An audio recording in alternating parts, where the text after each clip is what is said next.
Good morning student. Gurukul science academy online classes में आप सबका स्वागत है। आज हम यहाँ पर नर एवं मादा युग्मकोद्भिद संरचना एवं परिवर्धन का पार्ट 4 अपन यहाँ पर ले रहे हैं। इससे पहले के जो पार्ट फर्स्ट, सेकंड और थर्ड थे उसके अंदर अपन ने फर्स्ट के अंदर तो नर एवं मादा युग्मकोद्भिद का परिवर्धन जो है वो किस प्रकार से होगा, जिसके अंतर्गत अपन ने सबसे पहले भाग जनन वाले भाग, नर जनन वाले भाग को लिया था, पुंमंग वाले भाग को, उसकी संरचना का अध्ययन किया था। परागकोश की संरचना का अपन ने अध्ययन किया था। सेकेंड पार्ट के अंदर अपन ने एक लघु बीजाणुदानी की संरचना का अध्ययन किया था। प्रारूपिक लघु बीजाणुदानी की संरचना के दो भाग हो सकते हैं, एक परागभित्ति और दूसरा बीजाणुजनन ऊतक। तीसरे वाले पार्ट के अंदर अपन ने लघु बीजाणुदानी का जो सेकंड वाला पार्ट था, बीजाणुजनन ऊतक, उसको अपन ने पढ़ा था, जिसके अंदर लघु बीजाणु मात्र कोशिकाओं के द्वारा लघु बीजाणुओं का निर्माण होगा। एक छोटी सी प्रक्रिया को अपन ने यहाँ पर देखा था, लघु बीजाणुजनन, जिसके अंदर लघु बीजाणुदानी में उपस्थित रहने वाली लघु बीजाणु मात्र कोशिकाएं अर्धसूत्रीय विभाजन द्वारा चतुष्क के रूप में 4 लघु बीजाणुओं का निर्माण करती है। निर्मित होने वाले जो चारों लघु बीजाणु हैं वो अगुणित होते हैं और एक दूसरे से चतुष्क के रूप में व्यवस्थित होते हैं। अब विभिन्न प्रकार के पादपों के अंदर ये लघु बीजाणु चतुष्क जो है वो किस किस प्रकार की व्यवस्था के रूप में हो सकते हैं, उन अलग अलग प्रकार की व्यवस्थाओं को अपन ने देखा था। जैसे लघु बीजाणु चतुष्क जो है वो चतुष्फलकीय संरचना के रूप में भी देखा जा सकता है, चतुष्फलकीय व्यवस्था के रूप में, जो द्विबीजपत्री पादपों के अंदर अपन देख सकते हैं। इसी प्रकार से समद्विपार्श्विक व्यवस्था के रूप में भी देख सकते हैं, एक बीजपत्री पादपों के अंदर। क्रोशित व्यवस्था के रूप में देख सकते हैं मैग्नोलिया के अंदर। रेखिक व्यवस्था के रूप में देख सकते हैं होलोफिला के अंदर। और लास्ट में टी आकार की व्यवस्था के रूप में देख सकते हैं एरिस्टोलोकिया के अंदर। ठीक है, तो यहाँ तक अपन ने पार्ट 3 के अंदर स्टडी कर ली थी। अब चौथे पार्ट के अंदर अपन यहाँ पर एक छोटा सा टॉपिक अपन यहाँ पर ले रहे हैं, परागकोश भित्ति का स्फुटन।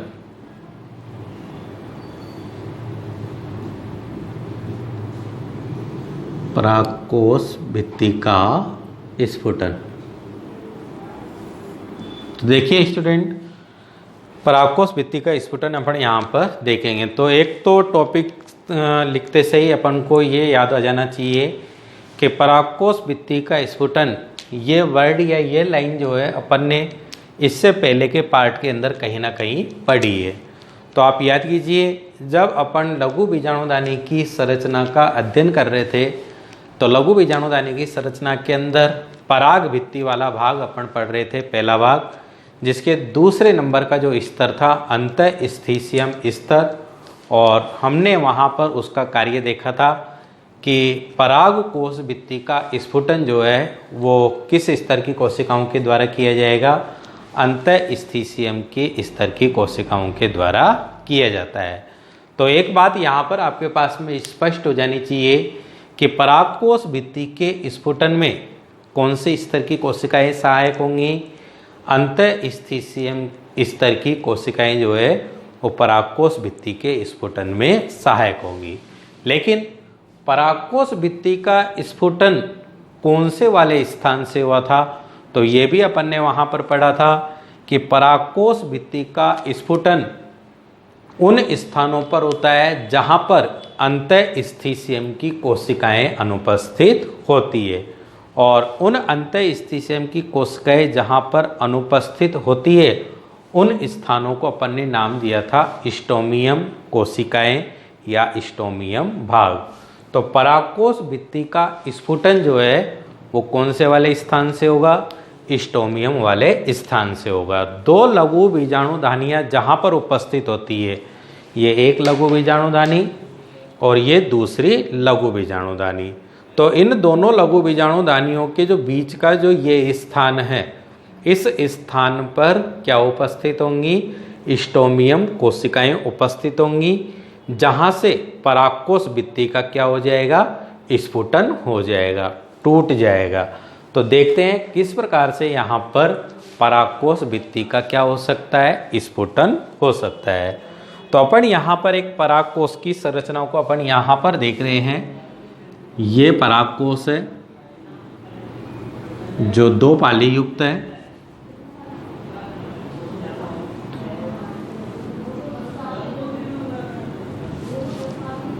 जो 2 पाली युक्त है, 2 पालियाँ आपको यहाँ पर स्पष्ट रूप से दिखाई दे रही है, एक पाली और दूसरी पाली। एक पाली जो है वो 2 परागकोटि या लघु बीजाणुधानियों के अंदर क्या होती है, विभेदित होती है। और इन दोनों का जो ये स्थान है जहाँ से ये एक दूसरे से क्या होती है, अलग अलग होती है, ये स्थान कौन सा वाला स्थान होगा, स्टोमियम कोशिकाओं वाला स्थान होगा। अर्थात इस भाग के ऊपर की ओर एक लघु बीजाणुधानी और इस एक लघु बीजाणुधानी के ये दोनों भाग, जिसके अंदर सबसे बाहर की ओर परागभित्ति, जिसमें बाह्य स्तर, दूसरे नंबर पर अंतःस्थीसियम एक स्तरीय, तीसरे नंबर पर 2 से 3 परतीय मध्य परत,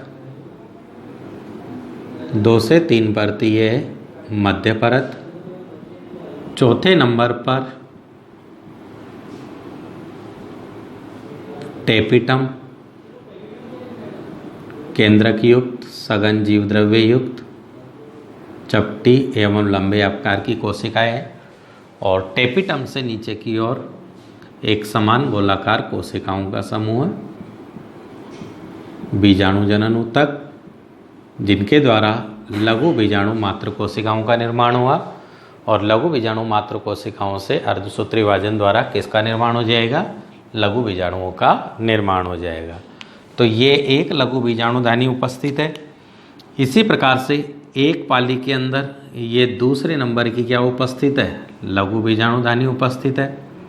यहाँ पर मैं इसकी आधी ही स्ट्रक्चर बना रहा हूँ, क्योंकि सेम प्रकार की संरचना जो है वो यहाँ पर उपस्थित होंगी। बाह्य स्तर,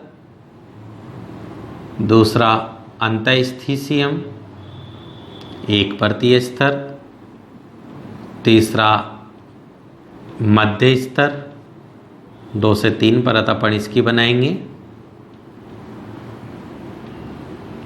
2 से 3 परत मध्य स्तर,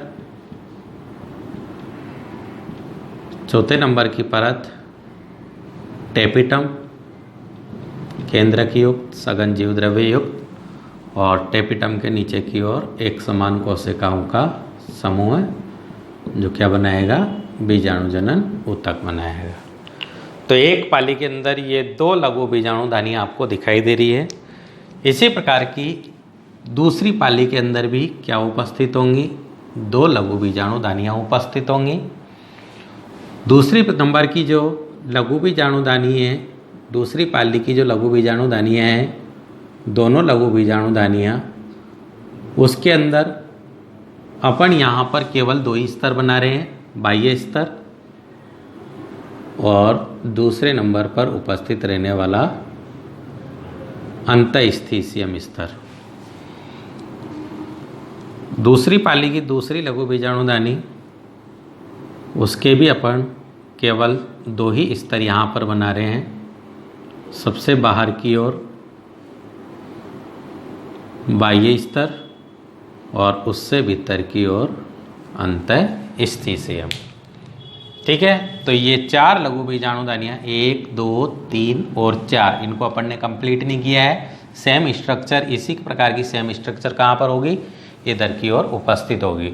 और 2 लघु बीजाणुधानियों के बीच का जो स्थान है, 2 लघु बीजाणुधानियों के जो बीच का स्थान है, जहाँ पर अंतःस्थीसियम की कोशिकाएं जो है वो क्या होती है, अनुपस्थित होती है।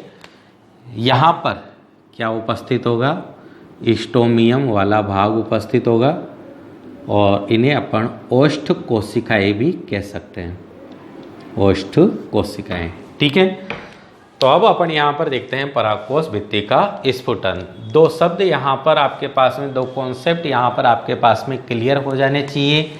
कौन कौन से कॉन्सेप्ट यहाँ पर क्लियर हो जाने चाहिए? एक तो ये कॉन्सेप्ट क्लियर हो गया है आपके पास में कि परागकोश भित्ति के स्फुटन में कौन से स्तर की कोशिकाएं सहायक होंगी। तो अंतःस्थिसियम की कोशिकाएं, अंतःस्थिसियम की कोशिकाएं परागकोश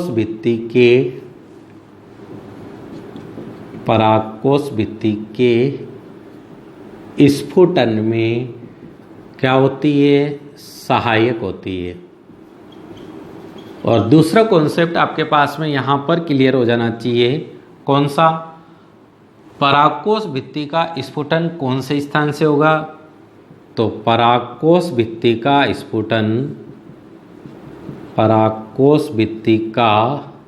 स्फुटन कौन से स्थान से होगा?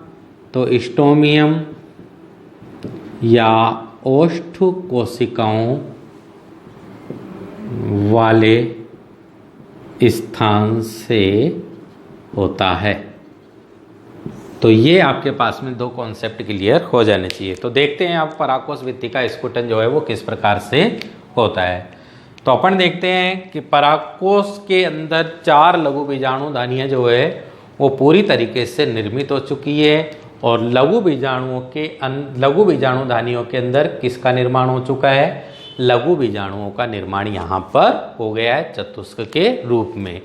यही लघु बीजाणु आगे जाकर के, जब ये लघु बीजाणु अपने चतुष्क से क्या हो जाएंगे? मुक्त हो जाएंगे, तो ये लघु बीजाणु किसके रूप में निर्मित हो जाएंगे? पराग कण के रूप में निर्मित हो जाएंगे। जब परागकोश अपने पूर्ण परिपक्व स्थिति में होता है, अर्थात पूरी तरीके से यह परिपक्व हो जाता है, तो क्या होता है? इस परागकोश भित्ति के अंदर उपस्थित रहने वाली जो अंतःस्थिसियम स्तर की कोशिकाएं हैं, ये किस प्रकृति की होती है? आर्द्रताग्राही प्रकृति की होती है। आर्द्रताग्राही प्रकृति की होती है।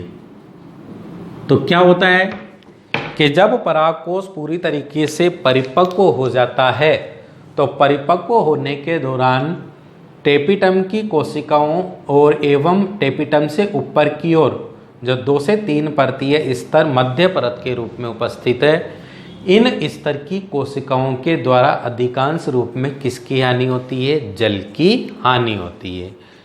इन स्तर की कोशिकाओं के द्वारा होने वाली जल की हानि को इसके जस्ट ऊपर, मध्य स्तर से जस्ट ऊपर कौन सा स्तर है?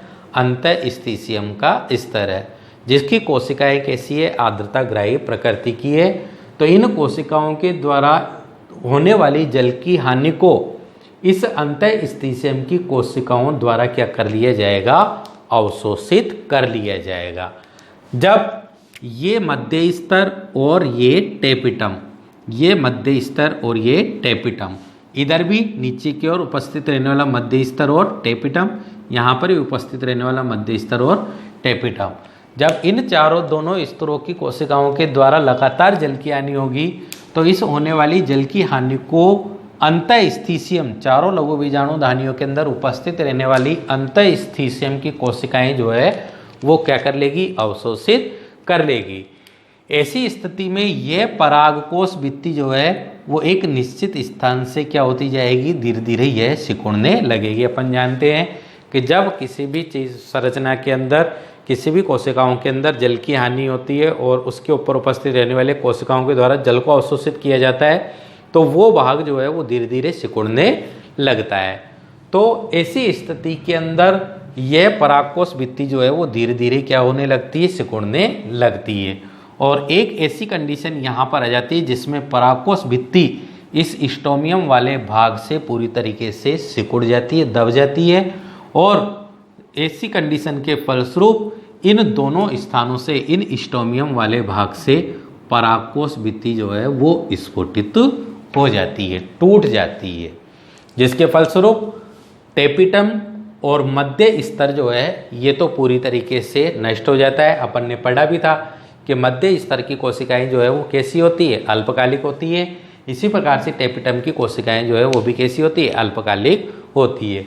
तो जब परागकोश भित्ति का यहाँ पर क्या हो जाता है, स्टोमियम वाले भाग से स्फुटन हो जाता है, तो टेपिटम की कोशिकाएं एवं मध्य स्तर की कोशिकाएं जो है वो नष्ट हो जाती है और ये कोशिकाएं अपने अंदर उपस्थित रहने वाले आवश्यक पोषक पदार्थों को कहाँ तक पहुँचा देती है, इन बीजाणु जनन कोशिकाओं तक पहुँचा देती है, जिनके द्वारा किसका निर्माण हो चुका है, लघु बीजाणुओं का निर्माण हो चुका है। तो इस प्रकार से यहाँ पर जब परागकोश भित्ति का स्फुटन होता है तो परागकोश भित्ति के स्फुटन के फलस्वरूप इस परागकोश के अंदर एक तो बाह्य स्तर शेष रहता है, एक अंतःस्थितियम वाला स्तर शेष रहता है और अंदर की ओर उपस्थित रहने वाले जो निर्मित होने वाले जो लघु बीजाणु हैं वो यहाँ पर क्या होते हैं, शेष रहते हैं। ठीक है, जो आगे जाकर के जब परागकोश भित्ति का स्फुटन होगा तो इन स्तन वाले स्थान से, स्फुटन वाले स्थान से ये लघु बीजाणु चतुष्क के रूप में थे प्रारंभ में, लेकिन केलोज एंजाइम द्वारा इन लघु बीजाणुओं के चतुष्क केलोज परत का क्या हो जाएगा, विघटन हो जाएगा, जिससे लघु बीजाणु जो है वो मुक्त हो जाएंगे और मुक्त होने वाले प्रत्येक लघु बीजाणु जो है वो इस स्फुटन के फलस्वरूप बाहर की ओर निकलेंगे और बाहर की ओर निकल करके ये अब किसके रूप में निर्मित हो जाएंगे, परागकण के रूप में ये बाहर की ओर मुक्त होंगे।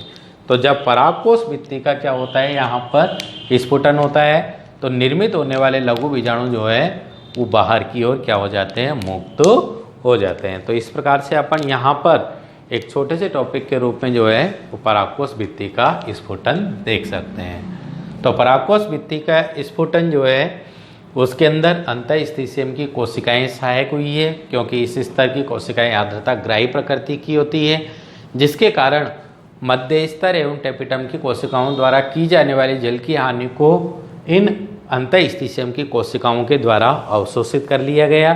जब नमी को अवशोषित कर लिया गया तो धीरे धीरे परागकोश के अंदर जल की हानि होने लगी।